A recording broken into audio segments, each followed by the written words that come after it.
നോമ്പ് നോമ്പ് വലിയ നോമ്പ് നമ്മെ ദൈവമക്കളാക്കിനാൻ മനുഷ്യനായി പിറന്നവൻ കുരിശിലേറിയാകമായി ഓർത്തിടാമീ നോമ്പതിൽ പാപത്തെ വെറുത്തിടാ പുണ്യപാതെ പോയിടാ നന്മകൾ ശീലിച്ചിടാ യേശു മക്കളായിടാ നോമ്പ് നോമ്പ് വലിയ നോമ്പ് നോമ്പ് നോമ്പ്. ഈശോയിൽ പ്രിയപ്പെട്ടവരെ, നോമ്പുകാല ചിന്തയിലൂടെയാണ് നാം ഇപ്പോൾ കടന്നുപോയിക്കൊണ്ടിരിക്കുന്നത്. ഇന്ന് നാം ചിന്തിക്കുന്നത് വിശുദ്ധ മത്തായിയുടെ സുവിശേഷം അധ്യായം 10, 16 മുതലുള്ള വാക്യങ്ങളാണ്.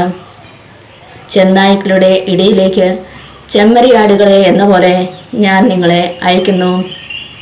നിങ്ങൾ സർപ്പങ്ങളെ പോലെ വിവേകികളും പ്രാവുകളെ പോലെ നിഷ്കളങ്കരുമായിരിക്കുവിൻ.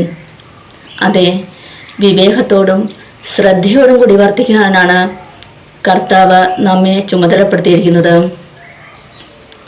ഈ ചുമതല മറക്കുന്നിടത്താണ് നമ്മുടെ അധംപതനം ആരംഭിക്കുന്നത്. ആദ്യ മാതാപിതാക്കൾക്ക് പറ്റിയ തെറ്റും ഇതുതന്നെയാണ്.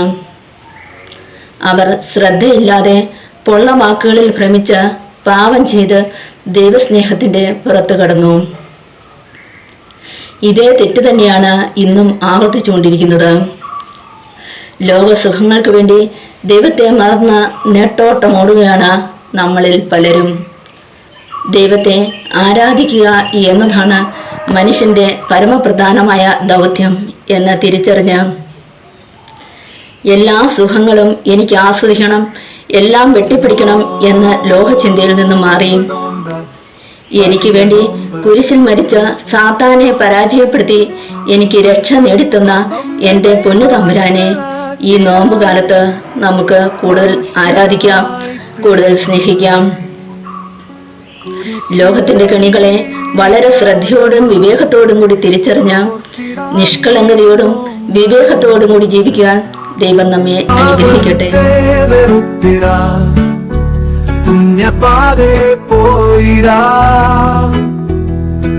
നന്മകൾ ശീലിച്ചിടാ യേശു മക്കളായിടാ നോമ്പ് നോമ്പ്